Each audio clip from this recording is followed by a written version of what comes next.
Good evening students.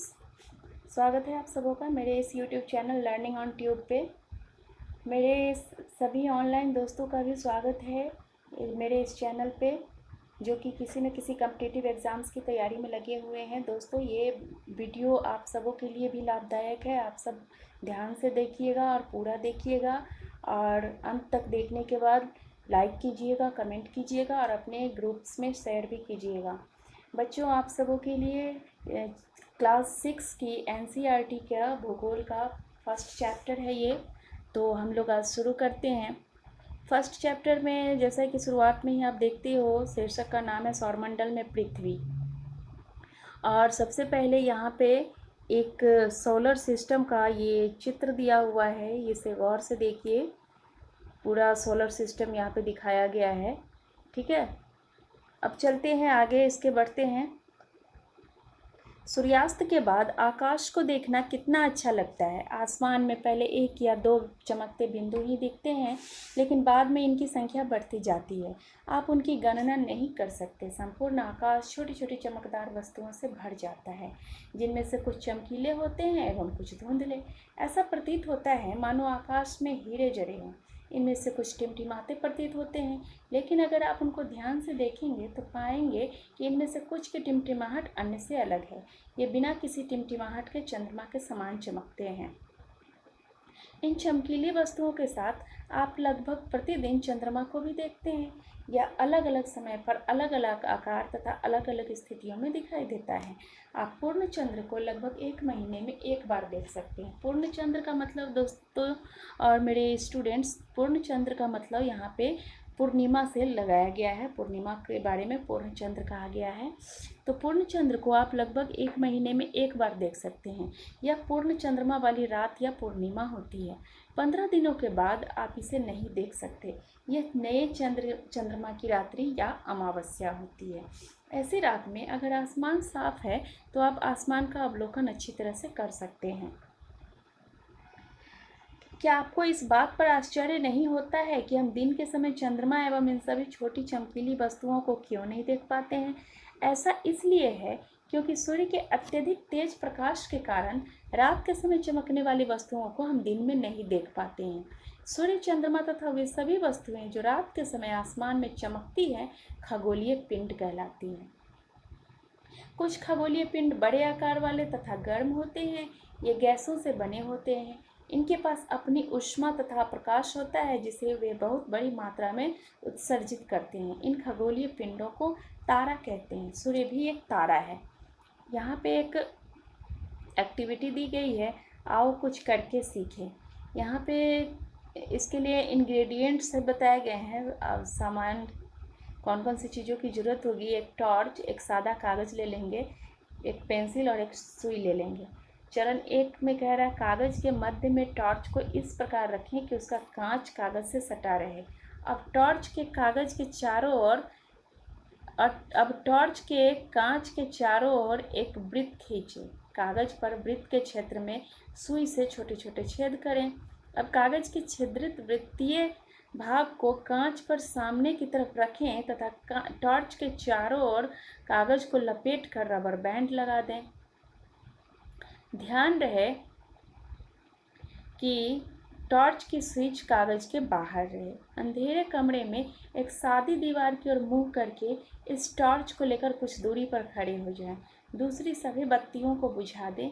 अब torch की रोशनी को दीवार पर डालें। आप दीवार पर प्रकाश के अनेक छोटे छोटे बिंदुओं को देखेंगे, बिल्कुल वैसे ही जैसे रात के समय आसमान में तारे चमकते हैं। अब कमरे की सभी बत्तियों को जला दें। प्रकाश के सभी बिंदु लगभग अदृश्य हो जाएंगे। आप इसकी तुलना उस अवस्था से कर सकते हैं जब रात्रि के समय आसमान में चमकने वाले तारे सूर्योदय के बाद अदृश्य हो जाते हैं। ठीक है, एक्टिविटी के द्वारा समझ लिया हमने कि ये खगोलीय पिंड जो चमकते हैं दिन के समय, इनकी चमक क्यों नहीं दिखाई देती है। अब नेक्स्ट पेज में चलते हैं। पेज नंबर 2 है।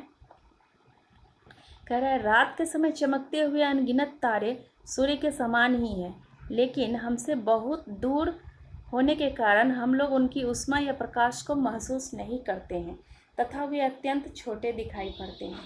आपने अवश्य ध्यान दिया होगा कि कुछ दूरी से देखने पर सभी वस्तुएं छोटी दिखाई पड़ती हैं। सभी वस्तुएं छोटी दिखाई पड़ती हैं। अत्यधिक ऊंचाई पर उड़ रहा हवाई जहाज कितना छोटा दिखाई देता है। रात्रि में आसमान की ओर देखते समय आप तारों के विभिन्न समूहों द्वारा बनाई गई विविध आकृतियों को देख सकते हैं। ये विविध आकृतियाँ क्या कहलाती हैं? ये विविध आकृतियाँ नक्षत्र मंडल कहलाती हैं। अर्सा मेजर या बिग बियर इसी प्रकार का एक नक्षत्र मंडल है। ठीक है, बहुत आसानी से पहचान में आने वाला नक्षत्र मंडल है सप्तऋषि। सप्तऋषि 7 ऋषियों का एक मंडल माना गया है या समूह, या 7 तारों का एक समूह है जो कि नक्षत्र मंडल अर्सा मेजर का एक भाग है। यह सप्तऋषि 7 ऋषियों के नाम पे इन तारों का नाम सप्तऋषि पड़ा हुआ है। अपने परिवार या पड़ोस में किसी बड़े व्यक्ति से कहिए कि वह आपको आसमान में अधिक तारों, ग्रहों तथा नक्षत्र मंडलों को दिखाएं। प्राचीन समय में लोग रात्रि में दिशा का निर्धारण तारों की सहायता से करते थे। उत्तरी तारा उत्तर दिशा को बताता है। इसे ध्रुव तारा भी कहा जाता है। जब लोग एक जगह से दूसरी जगह यात्रा करते थे, खास करके जहाज़ों से, तो ये पोल स्टार या ध्रुव तारे की मदद से ही वे दिशा का पता लगाते थे। जिस तरफ पोल स्टार होगा उधर उत्तर दिशा होगी, उसके नेक्स्ट जस्ट अपोजिट हो गया साउथ, और फिर left and right hands east and west को कर लेंगे। ठीक है, इस तरह से दिशा को मापा जाता था। यह पोल स्टार या ध्रुव तारा आसमान में हमेशा एक ही स्थान पर रहता है। हम सप्तऋषि की सहायता से ध्रुव तारे की स्थिति को जान सकते हैं। ये चित्र है 1.1, इसमें सप्तऋषि और ध्रुव तारे को दिखाया गया है। देख रहे हैं, ये वाला है ना। इसमें दिखाया गया है कि यदि सप्तऋषि मंडल के संकेतक तारों को आपस में मिलाते हुए एक काल्पनिक रेखा खींची जाए एवं उसे आगे की ओर बढ़ाया जाए तो यह ध्रुव तारे की ओर इंगित करेगी।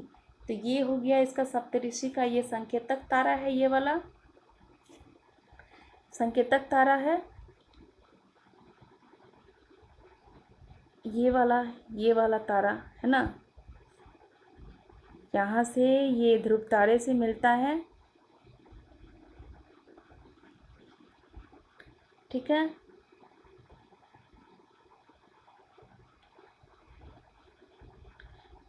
यह आसमान में हमेशा एक ही स्थान पर रहता है। देख रहे हो, ये जो है ये वाला, यह हमेशा आसमान में एक ही स्थान पे रहता है।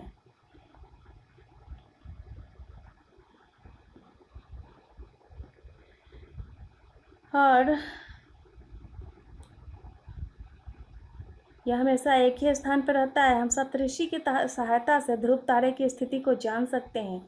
चित्र 1.1 में आप देखेंगे, यदि सप्तऋषि मंडल के संकेतक तारों को आपस में मिलाते हुए एक काल्पनिक रेखा खींची जाए एवं उसे आगे की ओर बढ़ाया जाए तो यह ध्रुव तारे की ओर इंगित करेगी। कुछ खगोलीय पिंडों में अपना प्रकाश एवं ऊष्मा नहीं होती है, वे तारों के प्रकाश से प्रकाशित होते हैं। ऐसे पिंड ग्रह कहलाते हैं।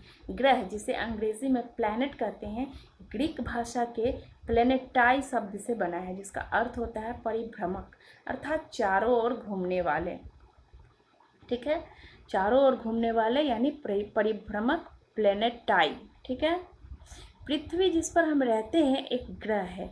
यह अपना संपूर्ण प्रकाश एवं ऊष्मा सूर्य से प्राप्त करती है, जो पृथ्वी के सबसे नज़दीक का तारा है। पृथ्वी को बहुत अधिक दूरी से, जैसे चंद्रमा से देखने पर यह चंद्रमा की तरह चमकती हुई प्रतीत होगी।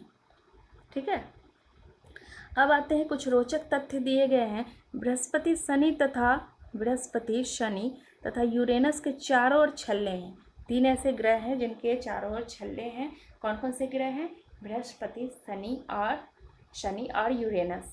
ये छल्ले विभिन्न पदार्थों के असंख्य छोटे छोटे पिंडों से बनी पट्टियां हैं।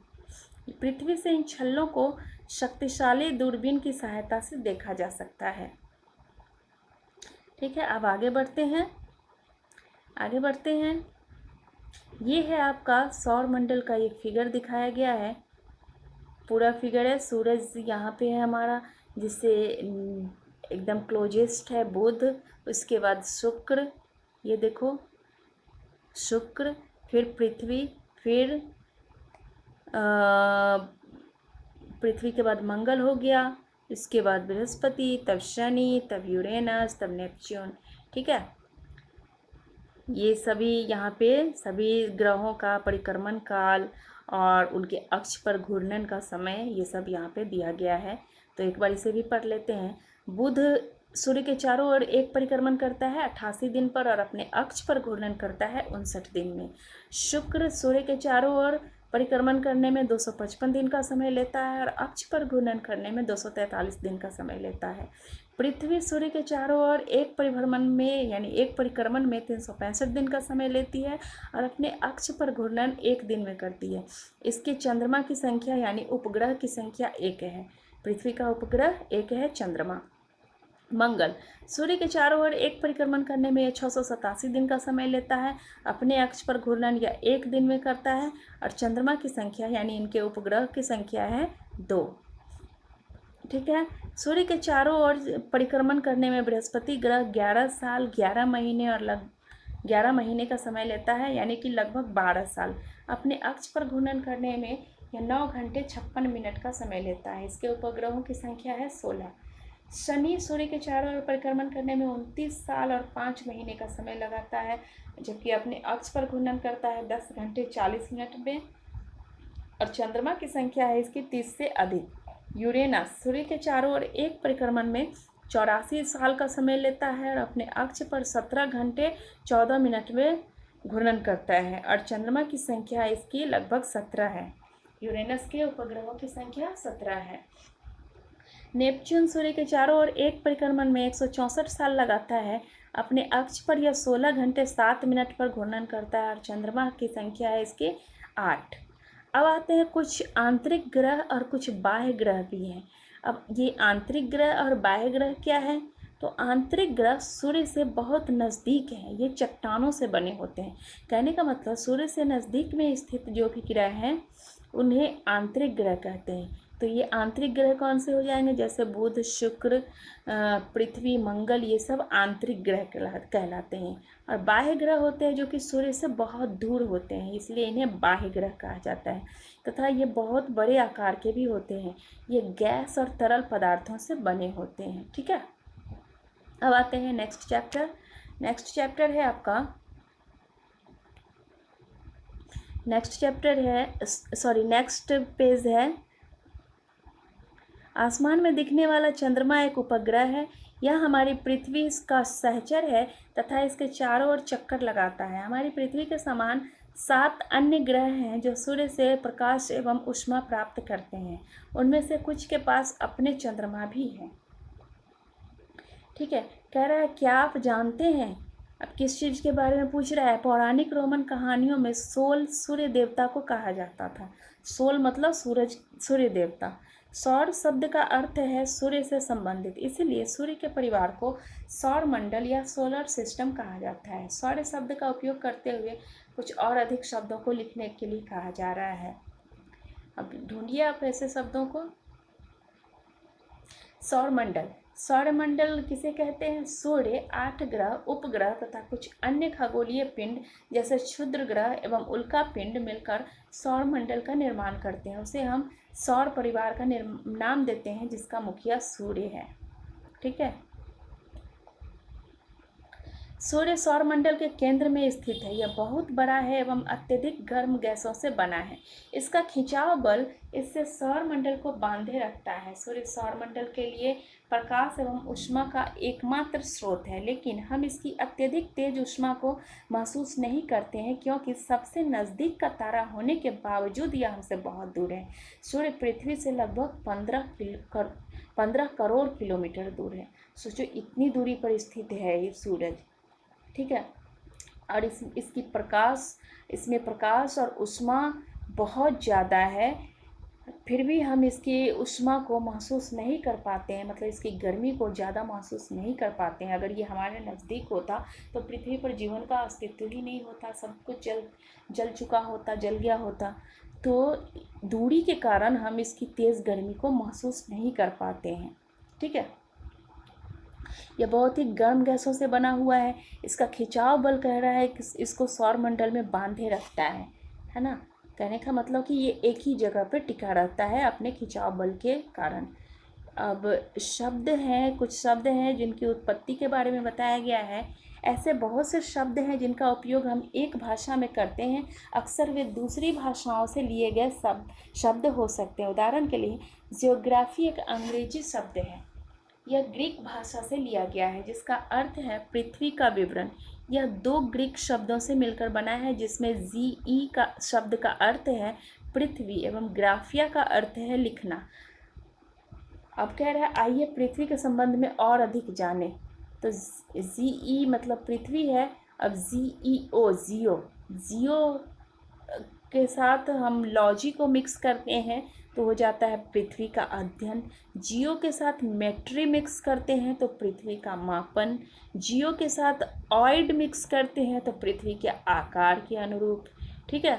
और जियो के साथ अगर ग्राफिया मिक्स किया तो जियोग्राफी, जैसा कि आपको पता ही है। अब आते हैं ग्रह। हमारे सौरमंडल में 8 ग्रह हैं। सूर्य से दूरी के अनुसार वे हैं बुध, शुक्र, पृथ्वी, मंगल, बृहस्पति, शनि, यूरेनस तथा नेपच्यून। सूर्य से उनकी दूरी के अनुसार अंग्रेजी में ग्रहों के नाम याद रखने का आसान तरीका है। देखिए कितना आसान तरीका यहाँ पे बताया गया है। My very efficient mother just served us nuts. कह रहा है my very efficient mother just served us nuts. तो फर्स्ट वाला एम से हो गया, माइक के एम से हो गया मरकरी, वेरी के वी से हो गया वीनस, एफिशिएंट के ई से हो गया अर्थ, मदर के एम से हो गया मार्स, जस्ट के जे से हो गया जुपिटर, सर्व्ड के एस से हो गया सैटर्न, अस के यू से हो गया यूरेनस एंड नट्स के एन से हो गया नेपच्यून। ठीक है। तो इस सेंटेंस को अगर हम याद कर लें तो ग्रहों के नाम याद रखना हमारे लिए सरल हो जाएगा। My very efficient mother just served us nuts. आगे चलते हैं। सौरमंडल के सभी 8 ग्रह एक निश्चित पथ पर सूर्य का चक्कर लगाते हैं। ये रास्ते दीर्घवृत्ताकार में फैले हुए हैं। ये कक्षा कहलाते हैं। ठीक है। कक्षा।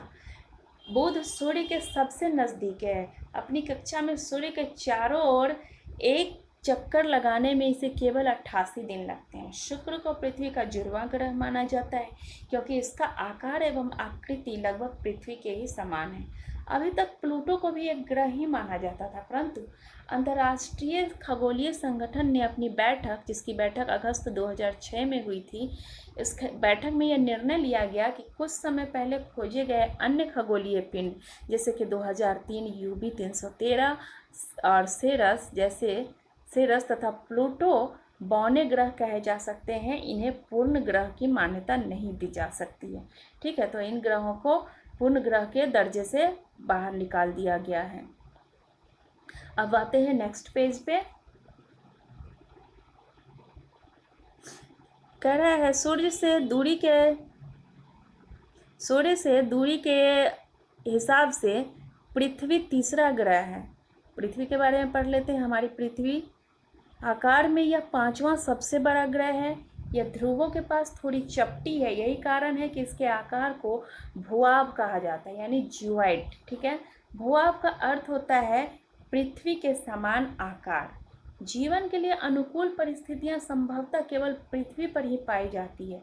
पृथ्वी न तो अधिक गर्म है और न ही अधिक ठंडी। यहाँ पानी एवं वायु उपस्थित है जो हमारे जीवन के लिए आवश्यक है। वायु में जीवन के लिए आवश्यक गैसें जैसे कि ऑक्सीजन मौजूद है। इन्हीं कारणों से पृथ्वी सौरमंडल का सबसे अद्भुत ग्रह है। ठीक है। और बाकी जो हमारे 7 ग्रह हैं इन सभी पर जीवन की उपस्थिति नहीं है, क्योंकि वहाँ पर जीवन के लिए जो भी जरूरी परिस्थितियाँ होती हैं वे मौजूद नहीं हैं। इस वजह से वहाँ पर जीवन मौजूद नहीं है। ठीक है। यहाँ पे पूछ रहा है क्या आप जानते हैं। देखते हैं भाई क्या पूछ रहा है, क्या आप जानते हैं। प्रकाश की गति लगभग 3 लाख किलोमीटर प्रति सेकेंड है। इस गति के बावजूद सूर्य के प्रकाश को पृथ्वी तक पहुंचने में लगभग 8 मिनट का समय लगता है। अब देखिए प्रकाश इतनी तेज गति से चलती है, मतलब 1 सेकेंड में 3 लाख किलोमीटर की दूरी तक ये चल सकने में समर्थ है प्रकाश। फिर भी इतनी तेज गति होने के बावजूद सूर्य की रोशनी को पृथ्वी तक पहुंचने में लगभग 8 मिनट का समय लग जाता है। तो सोचिए सूरज कितनी दूर है हमारी पृथ्वी से। अब आते हैं, अंतरिक्ष से देखने पर पृथ्वी नीले रंग की दिखाई पड़ती है क्योंकि इसकी 2/3 सतह पानी से ढकी हुई है, इसलिए इसे नीला ग्रह कहा जाता है। पृथ्वी को नीला ग्रह क्यों कहते हैं? क्योंकि इसकी 2/3 सतह पानी से ढकी हुई है। ये पृथ्वी नीला कहाँ से दिखाई पड़ता है? तो ये अंतरिक्ष से, स्पेस से देखने पर पृथ्वी नीले रंग की दिखाई पड़ती है।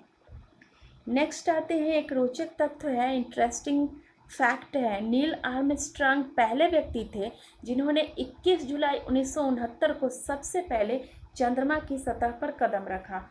मालूम करो कि क्या कोई भारतीय चंद्रमा पर गया है?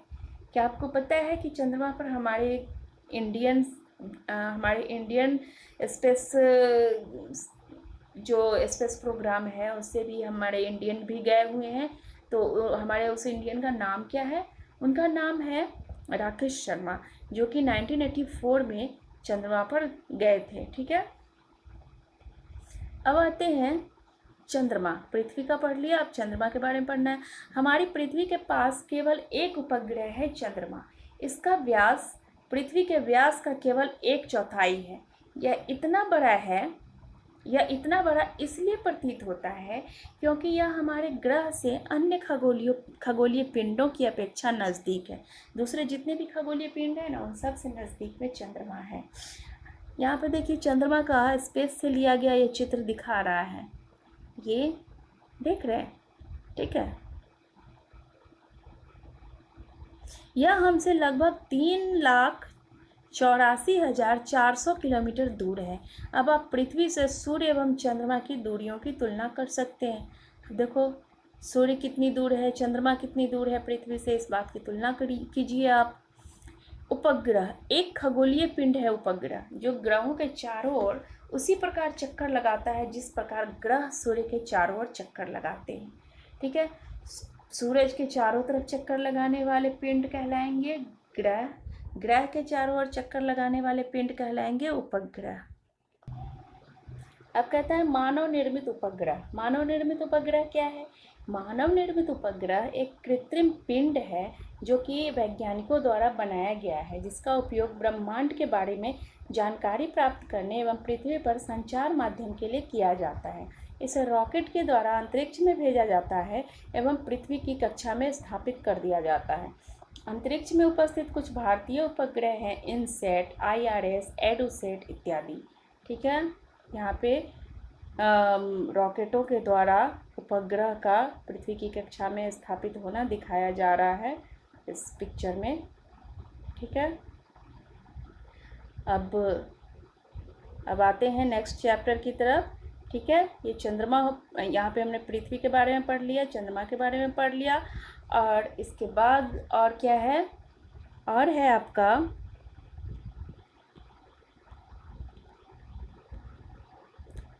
चंद्रमा पृथ्वी का एक चक्कर लगभग 27 दिन में पूरा करता है। लगभग इतने ही समय में यह अपने अक्ष पर एक चक्कर भी पूरा कर लेता है। देखिए ध्यान से पढ़िए इस टर्म को, एक चक्कर पृथ्वी का 27 दिन में पूरा करता है और अपने अक्ष पे एक चक्कर भी पूरा यह 27 दिन के लगभग ही करता है। कहने का मतलब घूर्णन और परिक्रमण दोनों काम इसका 27 दिन में पूरा हो जाता है।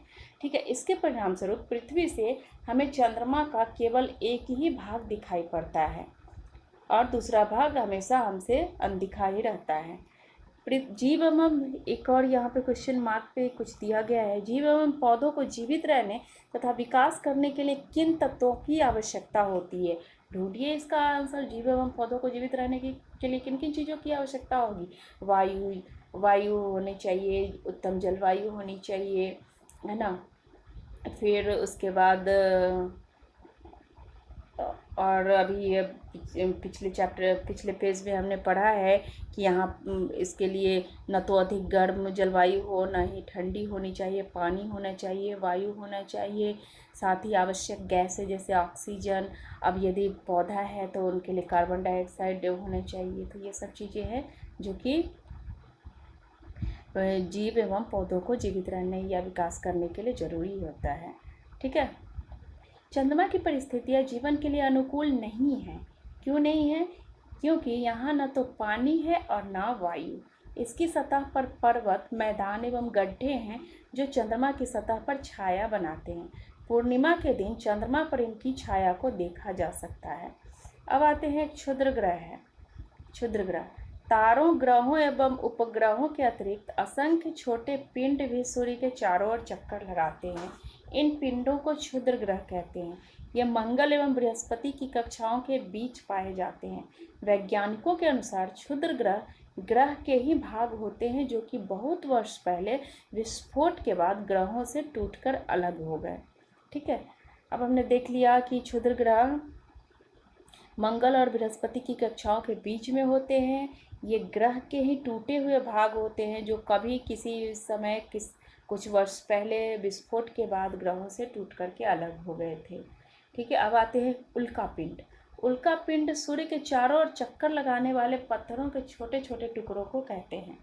ठीक है, सूर्य के चारों ओर चक्कर लगाने वाले पत्थर के बहुत सारे छोटे छोटे टुकड़े भी सूरज के चारों ओर चक्कर लगाते हैं। जैसे ग्रह हैं, ग्रह के चारों ओर उपग्रह हैं, फिर क्षुद्र ग्रह हैं। इनके अलावे सूर्य के चारों ओर पत्थर के कुछ छोटे छोटे टुकड़े भी चक्कर लगाते हैं जो कि उल्कापिंड कहलाते हैं।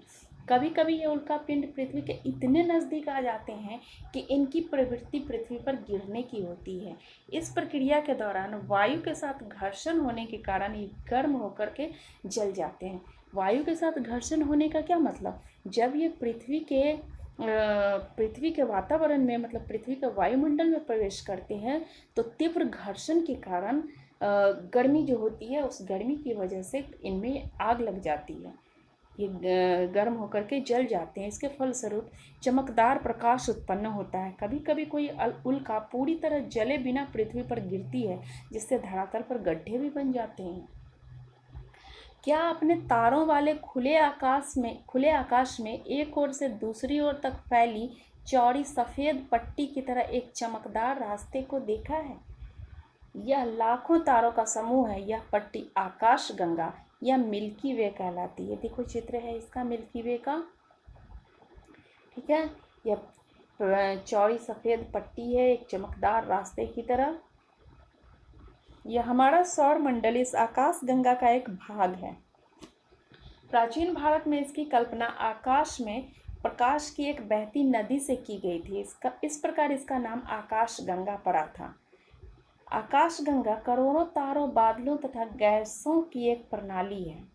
आकाश गंगा में देखो बहुत सारे तारे होते हैं, करोड़ों तारे होते हैं, बादल भी बहुत सारे, गैस भी बहुत सारी होती हैं।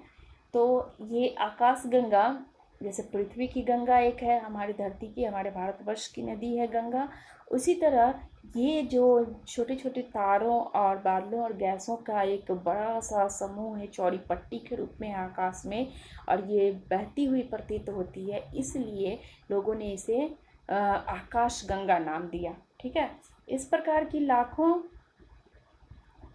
की लाखों आकाश गंगाएं मिलकर ब्रह्मांड का निर्माण करती हैं। ब्रह्मांड की विशालता की कल्पना करना अत्यंत कठिन है। वैज्ञानिक अभी भी इसके बारे में अधिक से अधिक जानकारी एकत्र करने में जुटे हैं। इसके आकार के संबंध में हमें कोई जानकारी नहीं है, लेकिन फिर भी हम जानते हैं कि हम सभी इसी ब्रह्मांड का हिस्सा हैं। ठीक है, बहुत सारी आकाश गंगाएं होती है जिनसे मिलकर के ब्रह्मांड बनता है। तो कहने का मतलब कि हमारे ब्रह्मांड में बहुत सारी आकाश गंगाएं हैं। उस आकाश गंगा में उसी तरह से कई सारे तारे, ग्रह, कई सारे छोटे छोटे तारे, कई सारे क्षुद्र ग्रह और छोटे छोटे पत्थर वगैरह, ये सारी चीज़ें हैं। ठीक है, अब आते हैं, क्या आप ब्रह्मांड के साथ अपना संबंध बता सकते हैं? आप पृथ्वी पर हैं तथा पृथ्वी सौर मंडल का एक भाग है। देखिए किस तरह से संबंध बताया गया। पृथ्वी पर आप हो यहाँ पे, और पृथ्वी सौर मंडल का एक भाग है। हमारा सौर मंडल आकाशगंगा का एक भाग है जो ब्रह्मांड का हिस्सा है। ब्रह्मांड से जुड़े इस तथ्य पर विचार कीजिए कि इसमें लाखों आकाश गंगाएं मौजूद है। इस चित्र में आपका स्थान कहाँ है वो ढूंढने के लिए कह रहा है। अब ढूंढिए आप कहाँ हैं। अब ये क्वेश्चन आंसर है। मैं चाहूँगी कि आप इस क्वेश्चन आंसर को खुद से करें ताकि आप इस चैप्टर को अच्छी तरह से समझ सकें। ठीक है, पूछ रहा है ग्रह और तारे में क्या अंतर है, सौरमंडल से आप क्या समझते हैं, सूर्य से उनकी दूरी के अनुसार सभी ग्रहों के नाम लिखिए, पृथ्वी को अद्भुत ग्रह क्यों कहा जाता है, हम हमेशा चंद्रमा के एक ही भाग को क्यों देख पाते हैं, और ब्रह्मांड क्या है। ठीक है, यहाँ पे सही गलत को टिक लगाने का है। तो इसी तरह से आप इसको कर लीजिएगा खुद से ही। और यहाँ भी कुछ ऑब्जेक्टिव क्वेश्चंस ही दिए गए हैं, ये भी ऑब्जेक्टिव क्वेश्चन है। सभी ग्रह सूर्य के चारों ओर किस प्रकार के पथ पर चक्कर लगाते हैं, तो ये दीर्घवृत्ताकार पता है। ध्रुव तारे से किस दिशा का ज्ञान होता है, उत्तर का। क्षुद्र ग्रह किन कक्षाओं में पाए जाते हैं, मंगल और बृहस्पति की कक्षा में। ठीक है, इसी तरह से आप कर लीजिएगा तो हमारा ये चैप्टर अब ख़त्म होता है। और दोस्तों, अगर आप सबों को ये वीडियो पसंद आया हो तो इस वीडियो को लाइक कीजिएगा, कमेंट कीजिएगा और शेयर कीजिएगा। और मेरे स्टूडेंट्स, आप सब ने ज़रूर ध्यान से देखा होगा, समझा होगा। अगर कोई क्वेरी हो तो प्लीज़ आप मुझे क्वेश्चन कीजिएगा। और मेरी इस वीडियो को कमेंट और लाइक भी ज़रूर कीजिएगा, शेयर भी ज़रूर कीजिएगा। एंड लास्टली मैं आप सबों का धन्यवाद देना चाहती हूँ। सबको धन्यवाद कि आपने मेरी इस वीडियो को पूरे पैसेंसली देखा। और अब मैं आप सबों से विदा लेना चाहूँगी। Thank you.